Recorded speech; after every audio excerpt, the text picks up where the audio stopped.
क्या आपको पता है विश्वास में कितनी शक्ति होती है? नमस्ते दोस्तों, मैं आपकी होस्ट एंड दोस्त दिव्या सिंह और आपका स्वागत करती हूँ मेरे प्यारे चैनल बिलीव इन गॉड पर। मैं आपको आज सुनाती हूँ ऐसी ही भक्ति की दास्तान जो आपके जीवन को प्रेरित कर देंगी।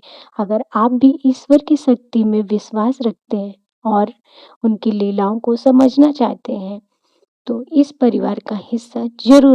क्या आप जानते हैं कि इतिहास के पन्नों और सामाजिक मर्यादाओं से परे एक ऐसा भी विवाह हुआ था जिसका गवाह ब्रह्मा जी बने थे। एक ऐसा प्रेम जिसने वियोग के साप को भी मात दे दी।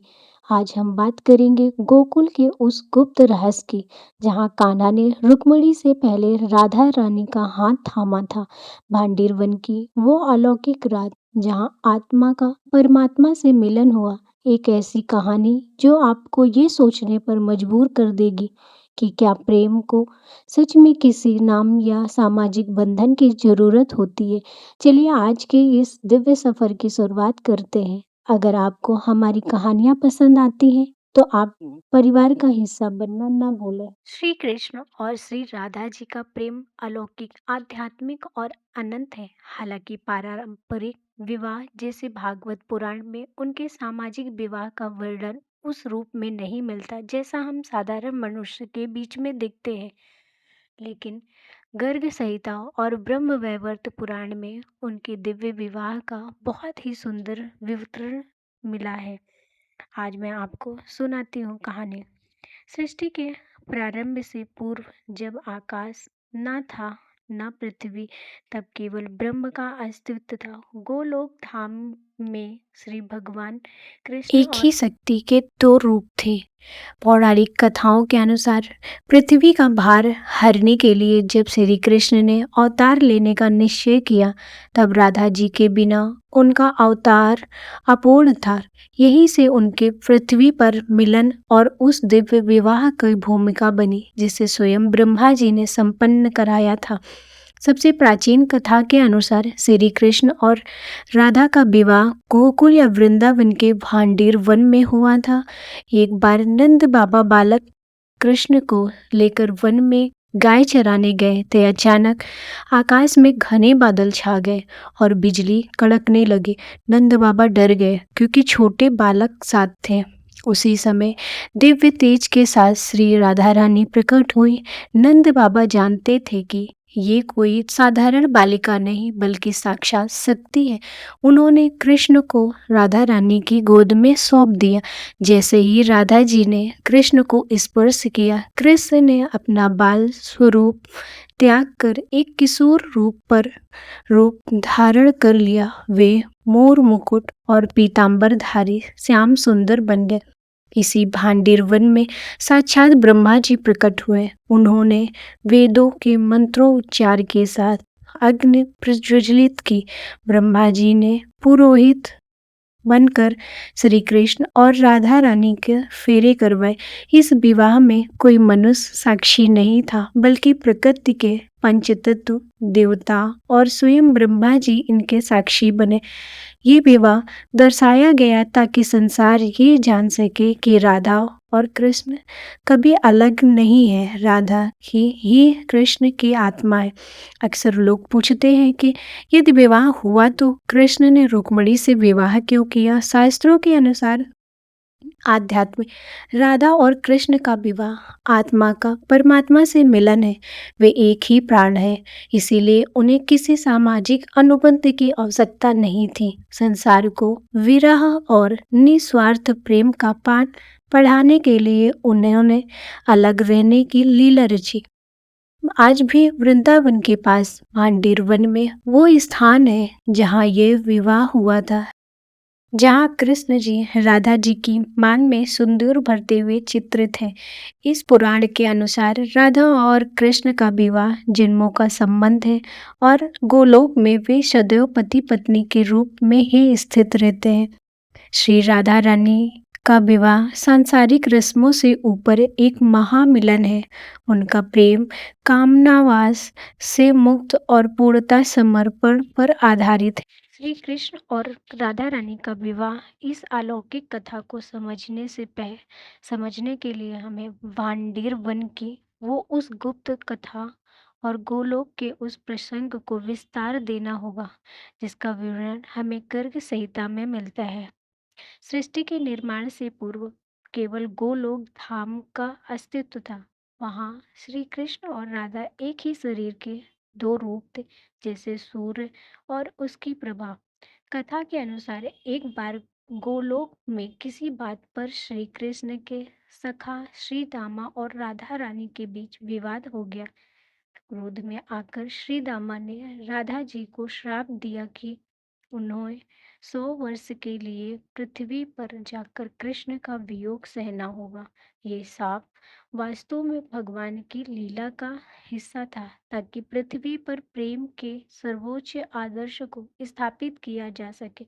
इसी कारण कृष्ण और राधा का विवाह सामाजिक रूप से नहीं हो पाया, क्योंकि उन्हें विरह की अग्नि में तप कर भक्ति को ईश्वर से जोड़ने का मार्ग दिखाया था।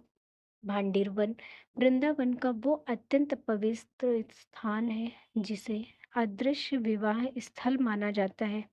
एक दिन नंद बाबा गाय चराते चराते भांडीर वन पहुंचे। अचानक वातावरण बदल गया। दिन में ही रात जैसा अंधेरा सा घना और भयानक तूफान आने लगा। नंद बाबा डर गए और बालक श्री कृष्ण इस तूफान को झेल नहीं पाएंगे। उसी क्षण उन्होंने देखा कि सामने से एक दिव्य तेज पुंज चला आ रहा है।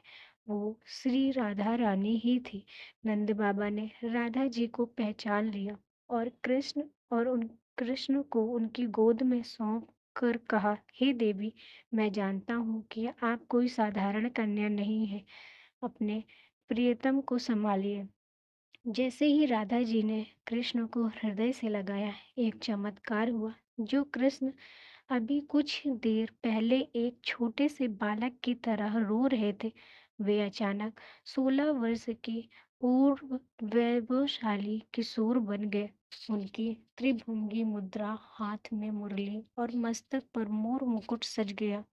उसी समय वहां ब्रह्मा जी प्रकट हुए। उन्होंने कहा, हे प्रभु, आप दोनों ही इस जगत के माता पिता हैं। मेरा सौभाग्य है कि मैं इस दिव्य मिलन का साक्षी बनूं। ब्रह्मा जी ने अपनी शक्ति से वहां एक स्वर्ण मंडप और यज्ञ कुंड तैयार किया।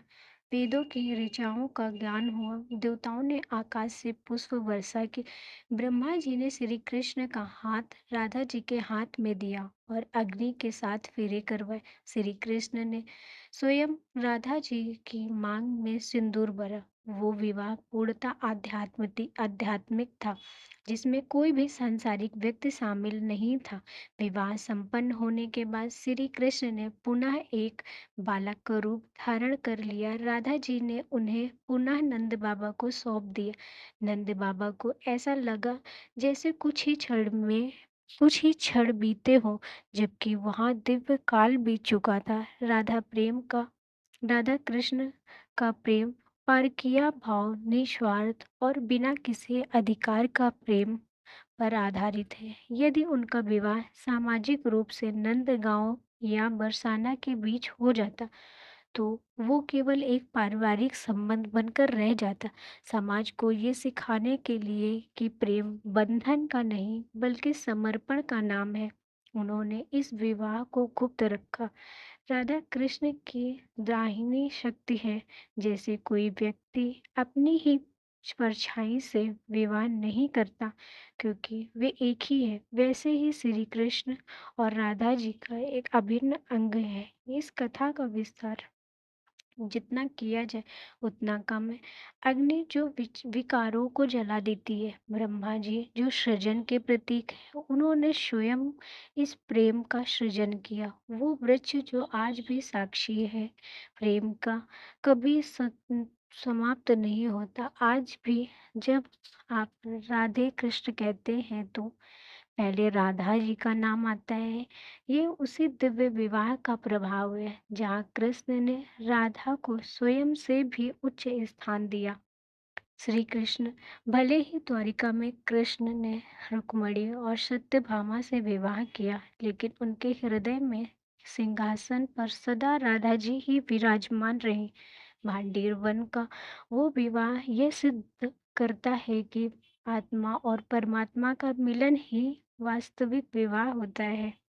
तो ये थी राधा कृष्ण के उस गुप्त विवाह की कहानी जो हमें सिखाती है कि प्रेम अधिकार का नहीं बल्कि पूर्ण समर्पण का नाम है। भले ही दुनिया की नज़रों में वे अलग रहे, लेकिन भांडीर वन का वो पवित्र मिलन आज भी गवाह है कि वे दो नहीं बल्कि एक ही थे। उम्मीद है कि आज की इस दिव्य यात्रा ने आपके हृदय को छुआ होगा। आपको इस कहानी का कौन सा हिस्सा सबसे सुंदर लगा, मुझे कमेंट बॉक्स में ज़रूर बताइएगा। अगर आपको ये वीडियो पसंद आई है तो इसे लाइक करें और अपने प्रियजनों के साथ शेयर करें। भक्ति और विश्वास के एक ऐसी ही और कहानियों के लिए हमारे चैनल बिलीव इन गॉड 1-2 को सब्सक्राइब करना ना भूलें। मैं हूँ दिव्या सिंह, आपसे फिर मिलूंगी एक और नई आध्यात्मिक कहानी के साथ। तब तक के लिए प्रेम से बोलो राधे राधे, और कमेंट बॉक्स में सब लोग प्रेम से राधे राधे जरूर लिख देना।